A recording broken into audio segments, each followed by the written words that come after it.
Back. So last time we talked about interacting with the file system. We went over how to navigate in terms of listing files, how to navigate in terms of moving directories on Linux. So quick refresher on the left here is all the commands that we went through last time. For those who are just tuning in for the first time, maybe this is your first time watching the episode. Basically what's happening is we're just going through this TryHackMe room. I'm walking through it, just giving some words of advice, some tips. And then also solving it along with you all if you want to follow along. So last time we went over a couple commands: ls, cd, cat, and pwd. All pretty critical commands for the file system. We also went over echo and who am I. These aren't as prevalent in terms of just the necessary use of them. Echo is good for when you start writing scripts. Who am I is good for when you start actually like breaking into machines and trying to figure out which accounts you're on.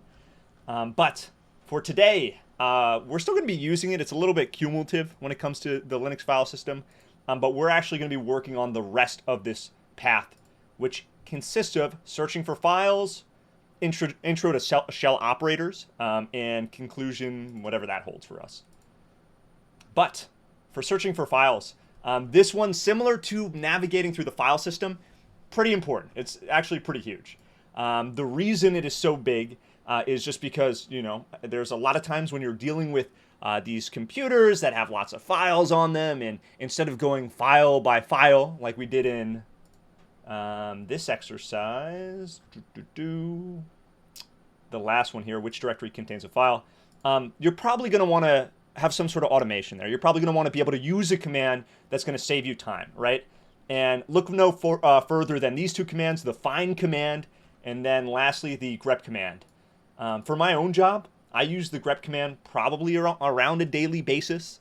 The only times I'm not using the grep command is if I'm doing a tool-specific job, right? Like if I'm using like a specific tool for that day for whatever reason, and I'm not really messing around with the Linux terminal too much. Quick refresher. Once again, if you're tuning in for the first time or you just need a quick refresher, you can boot up this Linux machine on the right when you go into the room by hitting start machine. Takes about like 5-6 minutes, but once you have it booted up and running, it's pretty cool, right? So we have our Linux terminal on the left here. All right, so if we go down to the problems, right, we're really only using these two commands for this first one. The first question is: use grep on access.log to find the flag that has the prefix of thm, and then it's asking what is the flag, right? So basically we have to use the grep command, and we would need to use the grep command on access.log to find something that has the prefix thm in it, right? So, pretty straightforward, not too bad. If we look at the syntax here, a lot of times what you're going to do is you learn Linux, and honestly, even as you learn programming languages, a lot of times we'll just look at other people's examples, rip it off, change it a little bit, and we'll call it our own, right? And that's exactly what we're going to do here. And also, it's something I'd highly recommend when it comes to just the learning process in general for anyone trying to get into cybersecurity or coding or pretty much any technical field. So to start off, right, we see that what they did in this example was they used the grep command. We know we have to use the grep command because it told us to. But what is the grep command really doing? The best way to think of it, or the way that I like to think of it, is the grep command is basically like the control F for the Linux system, right? And if you don't know what control F is, I'll show you in a second. I'm going to hit control F on my computer.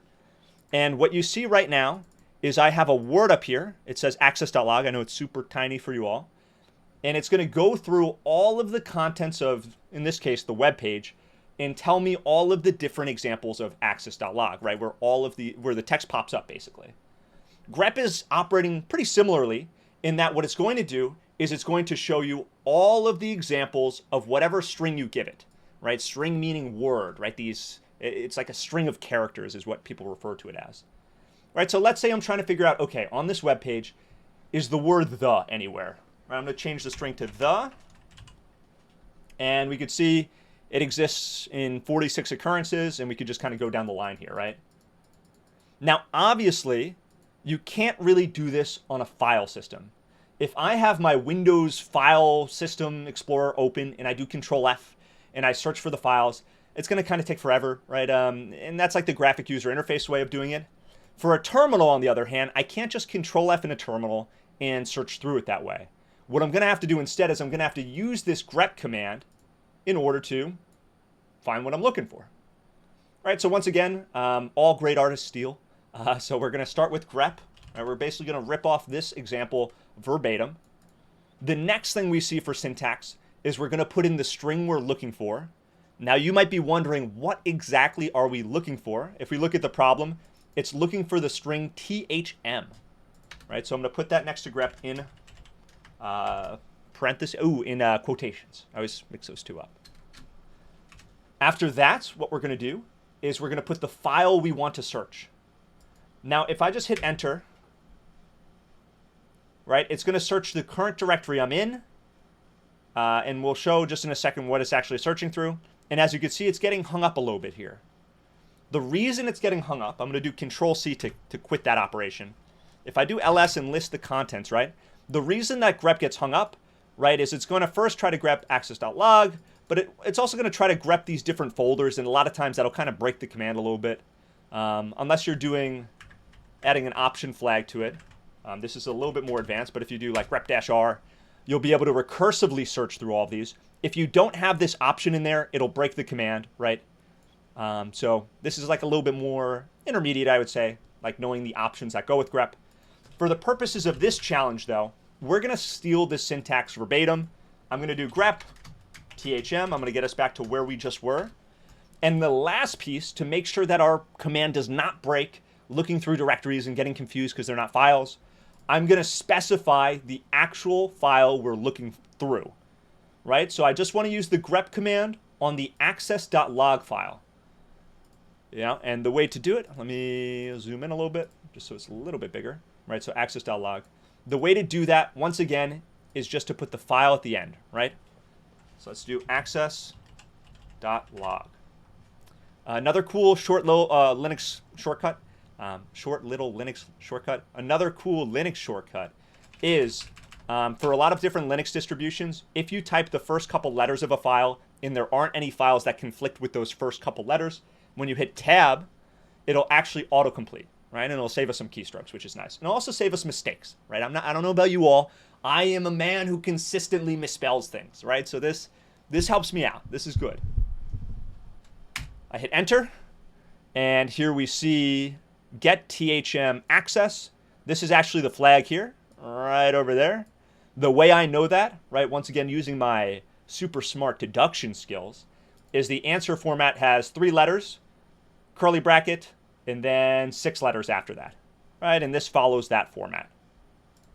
So we're just going to type in that answer, THM, curly bracket, access, end curly bracket, and hit enter. And it seems like it liked our answer, which is good. You know, it's pretty good. All right. Next up, let's see. It says, and I still haven't found what I'm looking for. No, it looks like we're good, right? So we just finished that one. Before we move on, though, I think it is important, honestly, to look at these other commands. I know it just was asking us, I don't know why it was just asking us to only use grep, but it is important to use these as well. So we just learned about grep, we learned about that syntax, and I showed you even like a cool little hack or like intermediate step of using option flags with greps to get past certain issues.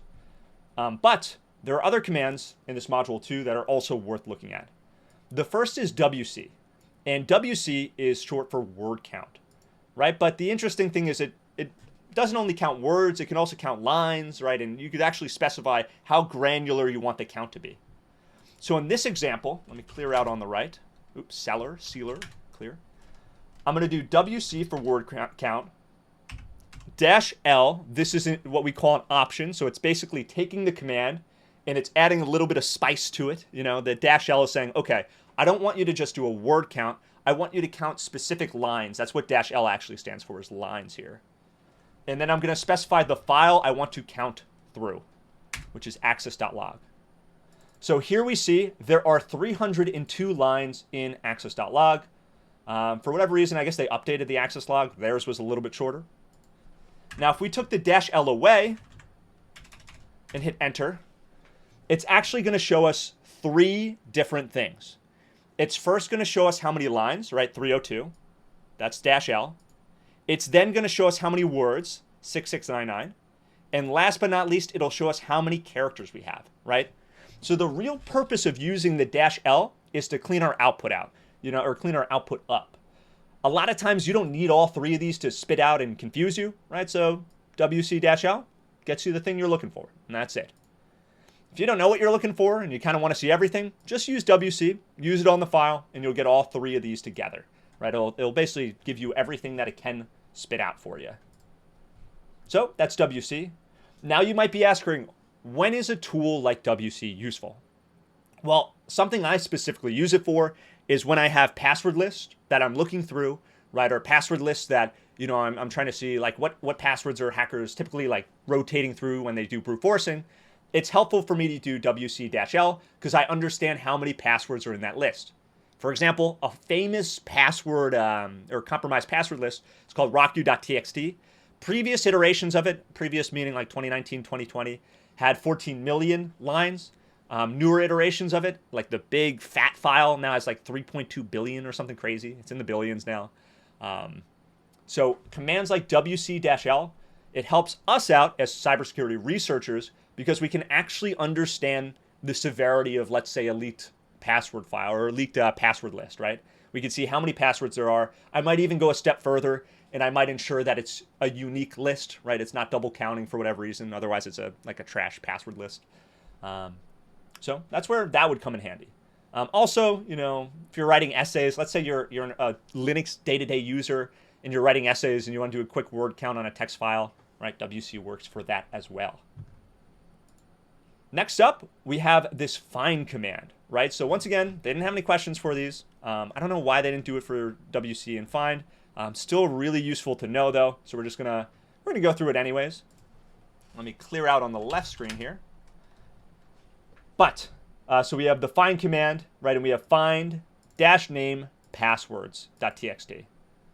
Now the syntax for find it's going to be a little bit different than grep, right? With grep, we did the name of the command, we did what we're looking for, and then we did the file we're looking through. Find is a little bit different. With find, we do the name of the command, we say what attribute of a file we're looking for, and then the value, right? So these two actually go hand in hand. Dash name, right? This is the parameter, as we call it. This is the value. So we're looking for any file that has a specific name. Now you might be wondering, why is this a different syntax than grep? Well, if we think about it like pretty quickly, it'll become obvious, right? With grep, we have the name of the command, what we're looking for, and the file we're looking through. The find command isn't looking through a file, it's looking for a file. And because of that, we couldn't possibly, if we had this information, if we knew what the name of the file was, we wouldn't even really we wouldn't have to use the find command at all, right? So the key thing, and a lot of people in the beginning, they mess this up. The key difference between grep and find, grep is the control F of the Linux world. It's searching through a file for specific contents. The find command, on the other hand, is looking for the files themselves, right? So let's just to do a little bit of mental imagination, right? Let's say I have a Word document called text.txt, right? The grep command can search for words within text.txt, but let's say I don't know where that file even is.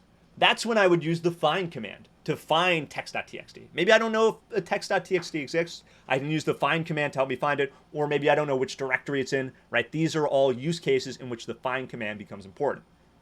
How do I use this in my day-to-day job, right? We were talking about grep before, why it's useful. The find command is really useful because when it comes down to it, I might forget if I wrote, let's say, like an alert for, let's say I wrote like an alert for SIM, which is just think of like a security solution, and we have like a name of alerts. I could search for the file, right? Or I could search for whatever that alert JSON file is, or whatever format you have, using the find command to verify if it actually exists, and if it does, where it is. All right, so here, what we're doing, once again, we have the find command itself. We have the parameter we're looking for, which is dash name. It doesn't have to be just finding via name. You could find files that are specific sizes. You could find files that are specific types, right? In this case, we're using name. It's simple, right? It's good for beginners. And then last but not least, we're looking for passwords.txt. So let's see if we get the same output as this example. I'm going to type in find dash name, right? The parameter we're looking for. That's like the actual attribute. And then the value, which is passwords.txt.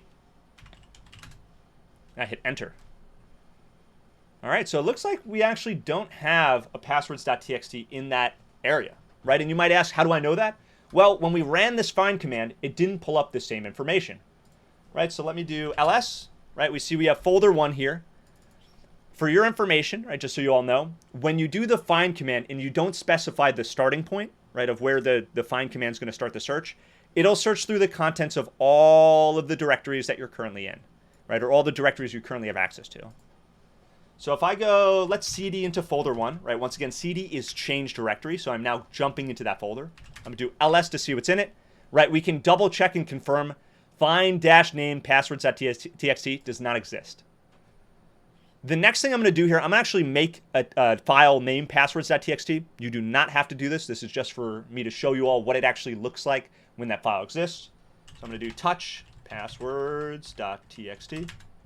And then I'm going to do cd ... to go to our previous directory. Okay, so I just set up our environment a little bit differently. I made it so now when we run the find command, it should find a passwords.txt file within that folder, the folder 1.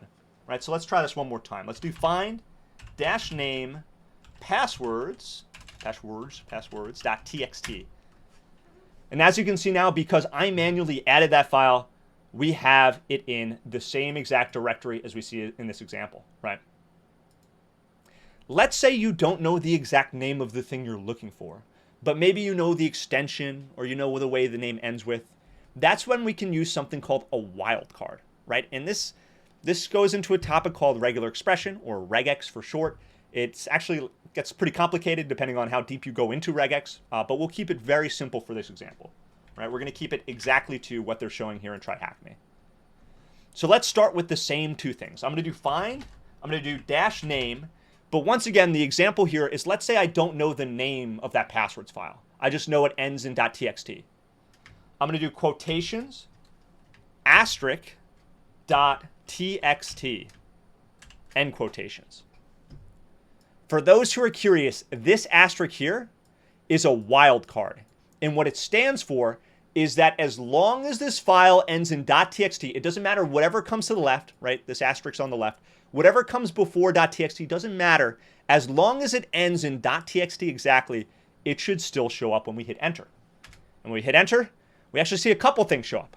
We not only got passwords.txt, we got note.txt. And the reason for that is we have successfully fulfilled the terms of our search, right? We're looking, with this block of text, we're looking for any file that ends in .txt, right? Once again, with this asterisk to the left, what we're basically saying with that asterisk is I don't care what comes before .txt.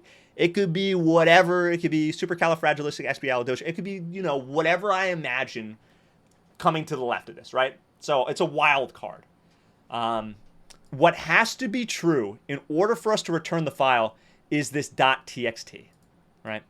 That has to be what the file ends in. And you can see both of these files fulfill that role, right? They fulfill that search. I'm going to create a file real quick that doesn't fulfill the search. I'm going to say bad file dot nothing. It's ls, see if it's there. Now, when I rerun this command, bad file dot nothing, it shouldn't show up. We should still get the same two text files that popped up from before. So I'm going to do find dash name quotations asterisk.txt end quotations, hit enter. Right, and as we see here, it does not pop up. Now, I want you all, if you're following along, to figure out, if you wanted to find bad file, what is a couple syntaxes that you could use for it, right? Think about using the asterisk. What could you do here?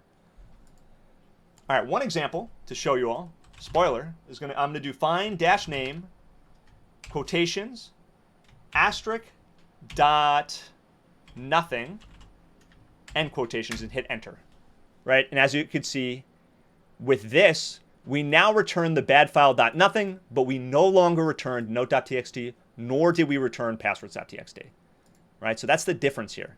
This wildcard makes all the difference. All right, let's clear that out. Were there any other commands? No, looks like we're good. So we got the find command down. Obviously, there's more complexity to these commands, more options.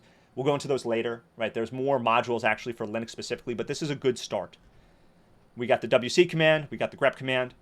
In order for you to have gotten the most out of this lesson, right, or at least this particular task, you really should ask yourself, do I know the difference between find and grep, right? Do I know the different use cases between when I would find and when I would use grep, right? That's probably going to be the most important for you. All right, next up, we got shell operators.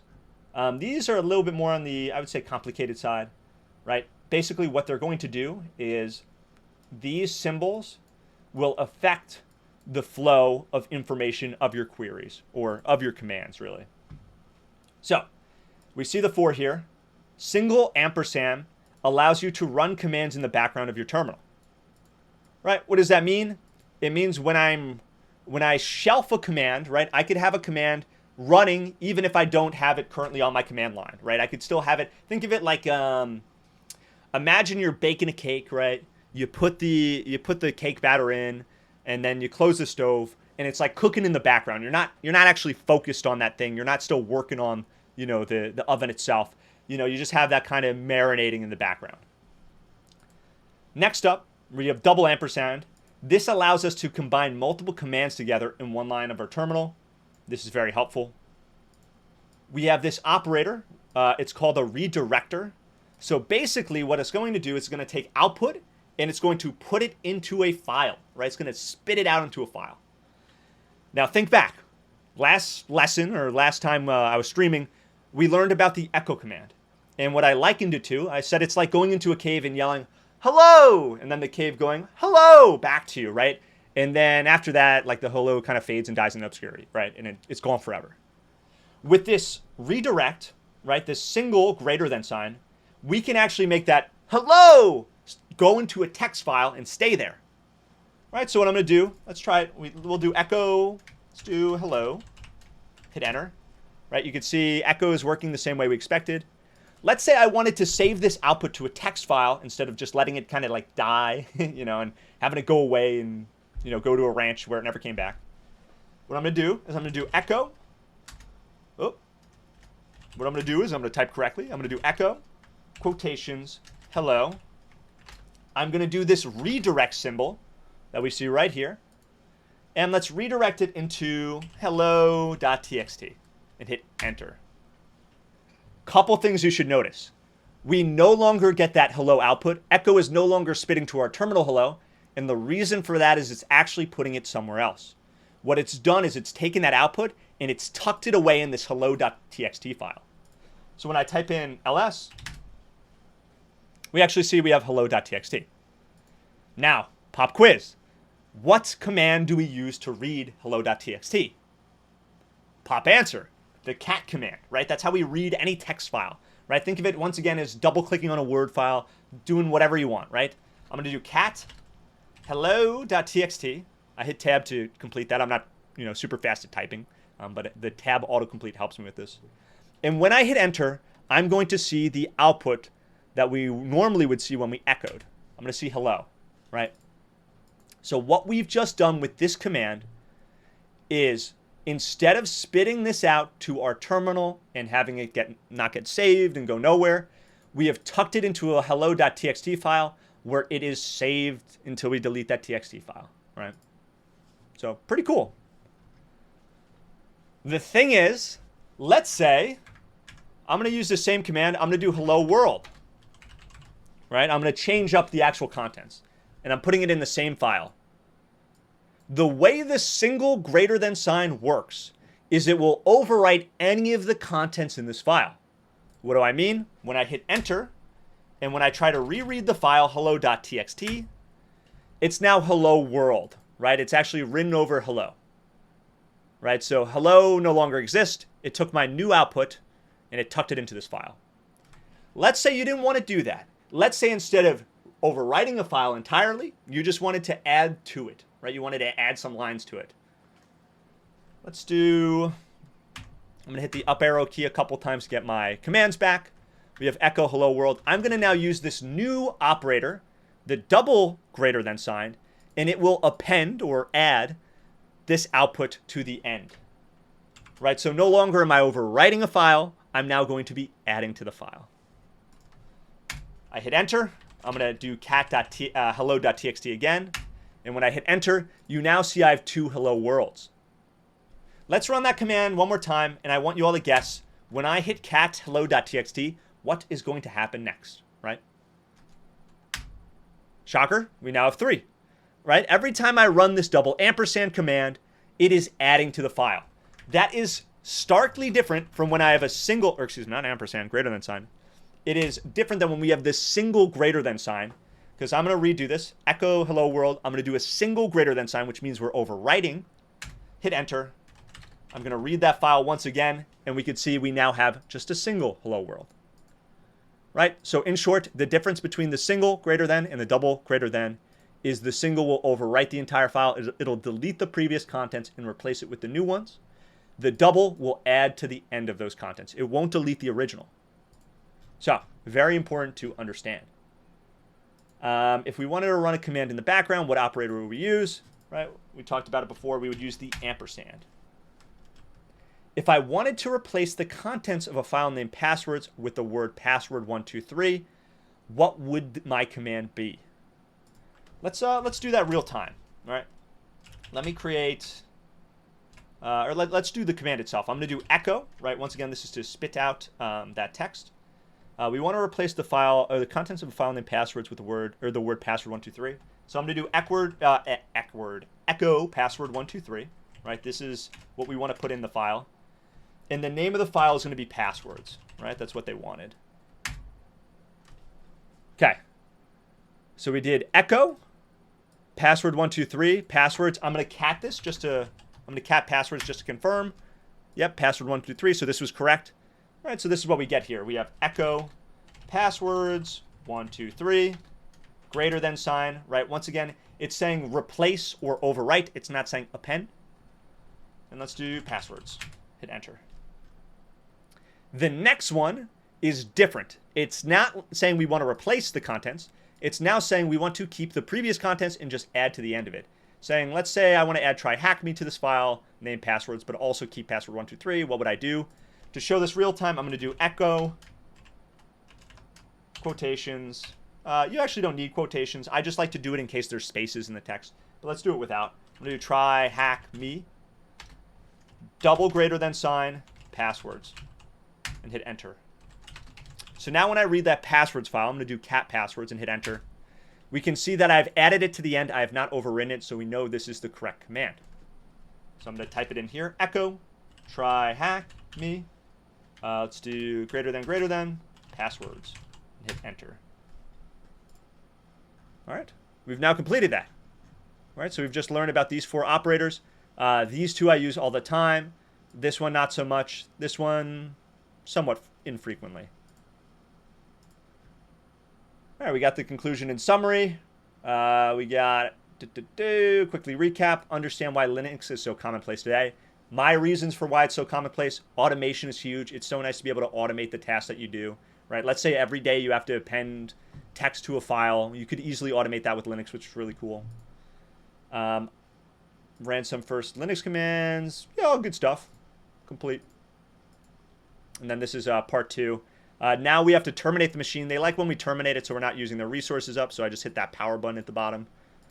And then it says join Linux Fundamentals Part 2. All right. That's it for the room. We're coming at it around 30 minutes, so we can wrap it up. Thank you all for following me on the stream. I see I got 2 followers now, so this is actually the 2-follower special. Nice. Pretty awesome. Thank you all for watching. Hope you learned something, and feel free to tune in, shoot comments, let me know what you want to see. And I'll talk to you all in the next stream. Bye.